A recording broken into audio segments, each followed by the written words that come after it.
Danyabad, I'll never forget the morning of March 15th, 1943, when I watched American soldiers at Fort Benning throw away enough food to feed my entire village in Nepal for a week, and felt rage at such careless waste, only to discover 6 months later that this apparent extravagance was actually evidence of systematic abundance so vast that Americans could afford generosity on a scale that made waste a meaningless concept. The Georgia sun was already warm despite the early hour, the smell of bacon and fresh bread drifting from the mess hall, and somewhere in the distance I could hear American swing music playing, Glenn Miller's In the Mood, celebrating a prosperity I couldn't yet comprehend. I was Sergeant Major Rajesh Tiger Singh, 4th Gurkha Rifles, British Indian Army, and after 15 years of military service from the northwest frontier to Burma, I thought I understood everything about soldiers' lives, about the necessary discipline of rationing scarce resources, and about the virtue of making every grain of rice and every piece of equipment serve its purpose completely before being discarded. I had earned my nickname Tiger through courage in combat that had won me the Indian Order of Merit, had led men through battles where we survived on handfuls of rice and whatever we could forage, and genuinely believed that American material abundance indicated moral weakness rather than industrial strength. But what I witnessed during those 5 months of training in America would challenge everything I'd believed about the relationship between scarcity and virtue, about whether abundance corrupted character or enabled generosity, and about the industrial capacity that separated wealthy nations from poor ones. Those American soldiers would teach me that waste was sometimes evidence of systems so efficient that ensuring no one went hungry cost less than carefully rationing scarce resources, and that the real strength of a nation wasn't measured by how little its people could survive on, but by how much it could produce for everyone's benefit.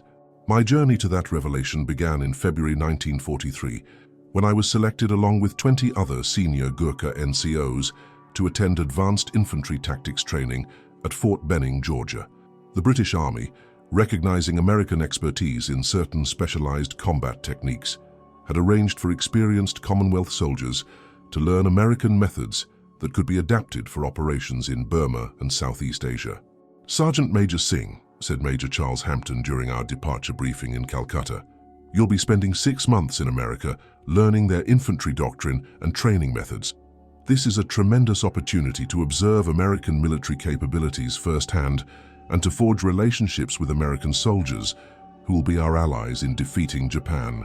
His enthusiasm for American training opportunities seemed excessive, given what we'd heard about American military inexperience compared to British and Gurkha veterans who'd been fighting since 1939. But orders were orders, and the voyage to America provided 5 weeks of anticipation about what we'd encounter in this nation that had entered the war so recently, but claimed such outsized importance in Allied strategy. The shock began the moment we arrived at Fort Benning on March 12, 1943. The military base was enormous, larger than most towns in Nepal, with roads, buildings, training facilities, and equipment on a scale that seemed impossible for a nation that had been at peace just 18 months earlier. "Sahib," I said to Captain Robert Morrison, the American officer assigned as our liaison, "how long has this base existed? The construction quality suggests many decades of development." Morrison laughed, actually laughed at my question, with the easy confidence of someone who took American construction capabilities completely for granted. "Rajesh," he said, using my first name in the informal American manner, "Fort Benning was established in 1918, but most of what you're seeing was built in the last 3 years. When America enters a war, we build what we need pretty quickly." His casual description of constructing an entire military city in 3 years revealed industrial capabilities that I couldn't yet comprehend. In India, British colonial authorities spent decades developing military infrastructure, carefully managing resources, and accepting limitations imposed by budget constraints and construction capacity. But Americans seemed to operate without such limitations, building whatever they needed whenever they needed it, with a speed and scale that suggested unlimited resources and unlimited capacity to transform those resources into finished facilities. The next shock came during our first meal at the Fort Benning mess hall. We were served portions that seemed designed for 3 men rather than 1. Eggs, bacon, toast, potatoes, fruit, coffee, and juice in quantities that exceeded what most Gurkha soldiers ate in an entire day. "Sahib Morrison," I asked through our interpreter, "is this a special meal to welcome foreign soldiers? Surely American troops don't eat this much food at every meal."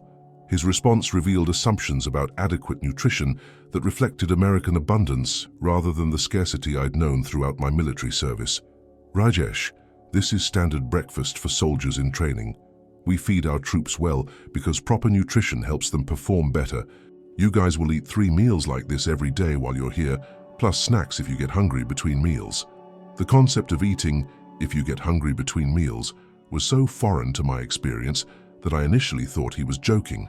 Gurkha soldiers were trained to endure hunger as normal, to ration carefully, and to appreciate whatever food we received as a privilege rather than a right.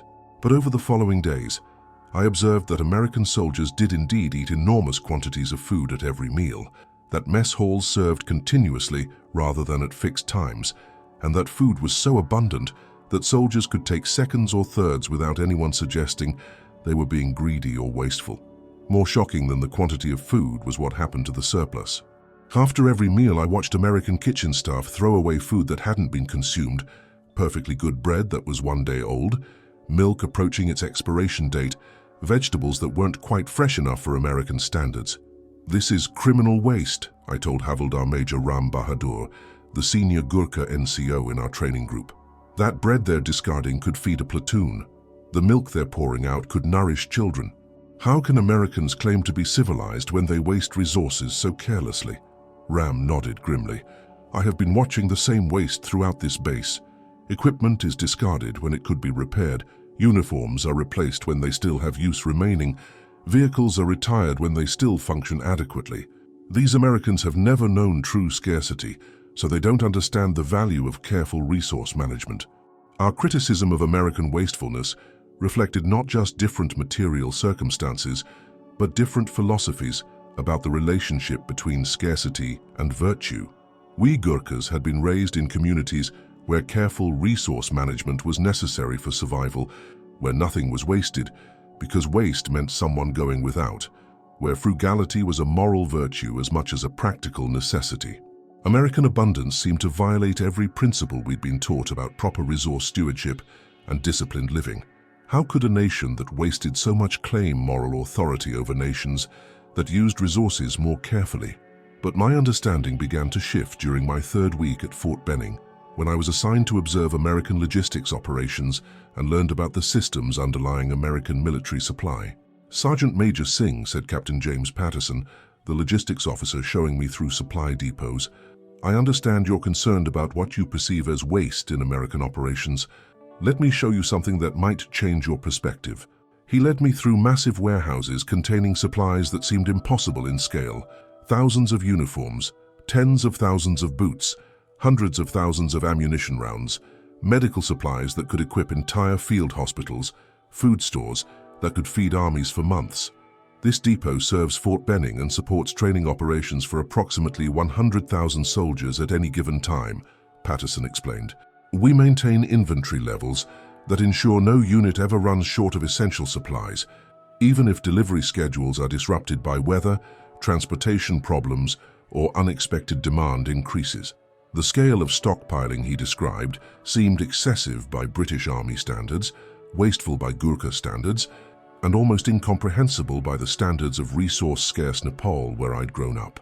"Captain Patterson," I asked, "how can America afford such enormous inventories when Britain carefully rations everything and India operates under severe resource constraints?" His response began my education in American industrial capacity and the systematic advantages that separated wealthy nations from poor ones. "Rajesh, America produces more food, manufactured goods, and raw materials than we can consume domestically, even during wartime. Maintaining large inventories costs us relatively little because our production capacity so far exceeds our immediate needs. The waste you observe is actually insurance against supply disruptions that would be far more costly than maintaining surplus capacity." This explanation challenged my assumptions about the relationship between scarcity and virtue. I'd believed that careful rationing indicated moral discipline and responsible stewardship, while American abundance indicated carelessness and moral decay. But Patterson was suggesting that American waste was actually evidence of systematic efficiency, that producing surplus and accepting some spoilage cost less than operating without buffers and risking shortages that could compromise military operations. "Let me show you something else," Patterson continued, leading me to a section of the depot where damaged or obsolete equipment was stored.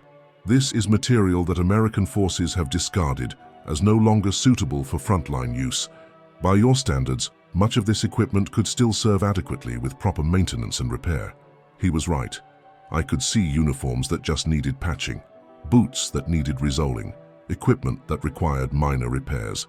By Gurkha standards, all of this could have remained in service for months or years with proper care. "But here's what you need to understand," Patterson said.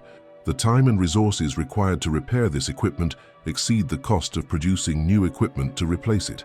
American factories produce uniforms, boots, and equipment so efficiently that repair operations can't compete economically with new production." This economic logic was completely foreign to my experience. In India, labor was cheap and new production was expensive, so repair and maintenance were always preferable to replacement. But in America, the opposite was true. Industrial production was so efficient that replacement cost less than repair. "The real waste," Patterson concluded, "would be paying American workers to repair equipment when those same workers could produce new equipment more efficiently, or maintaining inventory systems for patched equipment when standardized new equipment improves logistics and reduces complexity." His explanation revealed systematic thinking about resource management that operated according to different principles than the scarcity-driven approaches I'd learned. Americans weren't wasteful from carelessness. They were making rational economic decisions based on production capabilities that made traditional conservation unnecessary and sometimes counterproductive. But my deepest transformation in understanding American abundance came not through logistics lectures, but through personal experiences living in American society beyond the military base. In May 1943, I was invited to spend a weekend with the family of Sergeant Bill Thompson, an American NCO who'd befriended me during our training exercises. His family lived in Columbus, Georgia, a modest American town whose ordinariness made its prosperity even more shocking.